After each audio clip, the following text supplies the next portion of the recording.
People them, I want to talk to you about this little guy right here, innit? Yes, what's good, people? It's man like Jamo, innit? We're out here with the ORICO USB4 portable SSD. Now, big shout out to the gang at ORICO and Bleep PR for sending me this down to review, have a little look at, and just generally have a play around with. Now, I can't lie, this is probably not going to be a long video. There's no rocket science here. Man is basically just showing you a USB 4 portable SSD. Now, you guys already know what portable storage is. You probably already got a portable hard drive at yard.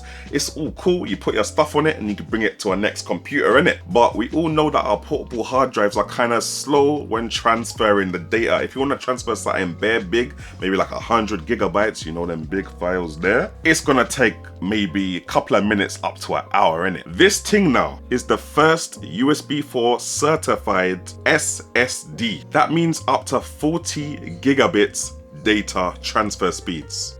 That also means that it's compatible with Thunderbolt 3 and Thunderbolt 4. Now, although it's compatible with Thunderbolt 3 and Thunderbolt 4, it's not been Thunderbolt 3 and 4 certified, and I'll tell you why. Thunderbolt 3 and Thunderbolt 4 have to have 40 gigabits per second transfer speeds minimum, yeah?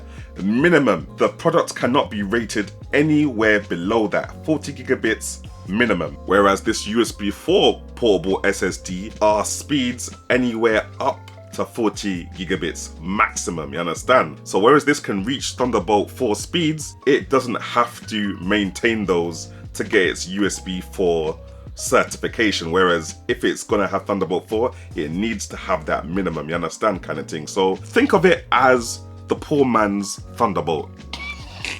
But yeah, man, this is the thing. It looks kind of nice. I like how it's got this kind of metal rim around the edge. It's very lightweight, and obviously it's going to be lightweight because it's only got an SSD in it. I'm kind of used to my other portable hard drive, which obviously has a physical portable hard drive in it that spins around, and I'm used to the weight of that. This is hella light, hella easy to bring around with you. Has the little USB port there. It feels quite rigid. You know them ones where you've had portable hard drives back in the day and the USB port is broken, so you basically lost all the data that was on that portable hard drive? Well, this one feels quite rigid, so hopefully it will stand the test of time. You also get this 40 gigabit USB cable. I've also used a Thunderbolt 3 cable, Thunderbolt 4 cable, USB seating, and they've both worked with basically the same transfer speeds. So yeah, it's all good to go. But if you do use a lesser quality thing, you're gonna get slower transfer speeds. Now, as I said before, this is a USB 4 thing, innit? So if you got Thunderbolt 3, 4 or USB 4 ports in your laptop or PC, that is where you need to plug this into. Now, it will work in other USB-C ports, however, it's only gonna work up as fast as those ports can go. So let's say, for example, if you put it in a USB 3.2 port, you're only gonna get up to 10 gigabit speed because that speed is capped at 10 gigabits, isn't it? Whereas if you put it in the Thunderbolt port, or you're gonna put it in the USB 4 port, if that port can take up to 40 gigabits, then you're gonna get the full 40 gigabits that this drive can provide. Now, I guess the easiest way for me to show you guys how deep this thing is for me to just transfer some files to it, I guess, and transfer some files from it. So what I'll do, first of all, I'll get my normal portable hard drive as well. I'll transfer some files from this to the desktop. You guys can see how long that takes. Then I'll transfer some files from the desktop to the portable hard drive and to the portable SSD.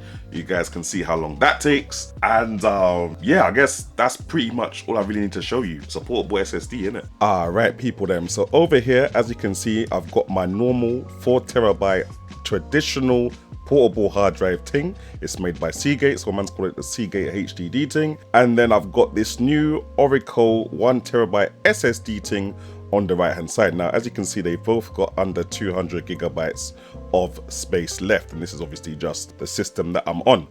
So what we're gonna do, we're gonna get some video files. Hopefully I ain't got no video files in here that's gonna come embarrass me now. We're gonna sort them in order of size. Okay, so let's just see what the size. That one is 2.8 gigabytes. Cool. And that one is 2.75, so it's 2.16.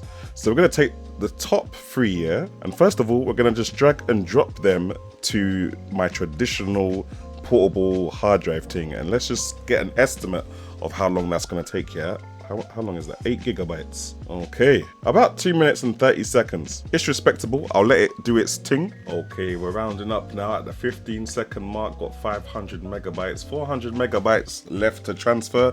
That wasn't too bad for 8 gigabyte, to be honest. But let's go and transfer the same 3 files over to the new ORICO USB4 SSD thing. See how long that takes. Right, well, I think it was you see what I'm saying? It's not a joke thing, fam. Did it not just say 2 minutes for the other thing? And this thing is saying 15 seconds. Boom, we're done. We're actually done. Nah. Nah, it's mad. Do you know what I'm gonna do? Yeah?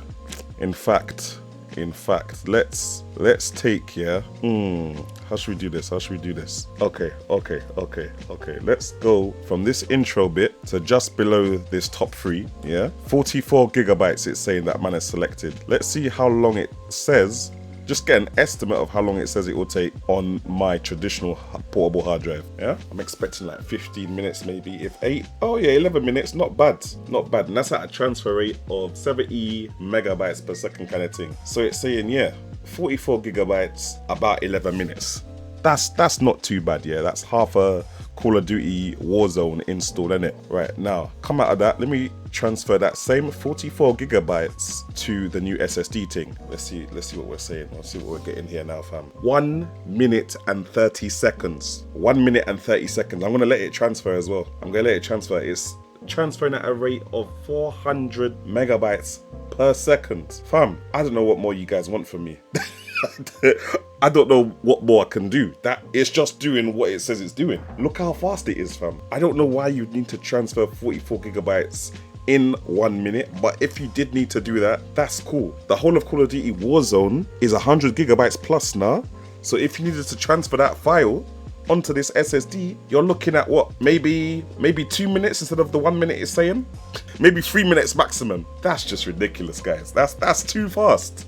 Look at it go. It's dropped down to 200 megabytes though. So as you can see with USB 4, like I was saying at the start, it doesn't have to keep its 40 gigabit per second speed. It can go up to that maximum, but it can go up and down, innit? Whereas if this was Thunderbolt verified, it would more time keep that higher transfer speed that you saw at the start, innit? See, now it's saying 2 minutes. I'm gonna let this go through so that you guys can see how the fluctuations are when it's doing a liquid transfer thing. I don't want to gas you and tell you that it transfers at that 400 megabytes per second rate at all times. It goes up and down depending on what files you're transferring, innit? If you're doing lots of little files, then I don't know how it works, but for some reason that can take longer than one big file. So if I had one big video file which was 100 gigabytes, it would transfer that a lot quicker than lots of, or let's say 100 files which were 1 gigabyte each. You get me? I think my maths is maths and I'm not too sure right now. I'm just waffling and I'm waiting for this thing to done. Do you know what?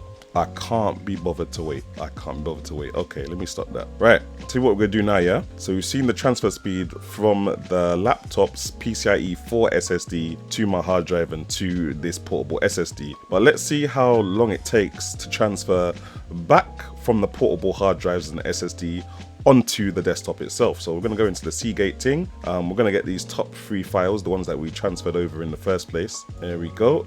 And we're going to drag and drop that to the desktop. Let's see how long that takes, fam. About 1 minute and 45 seconds. Not bad. Yeah, it's respectable.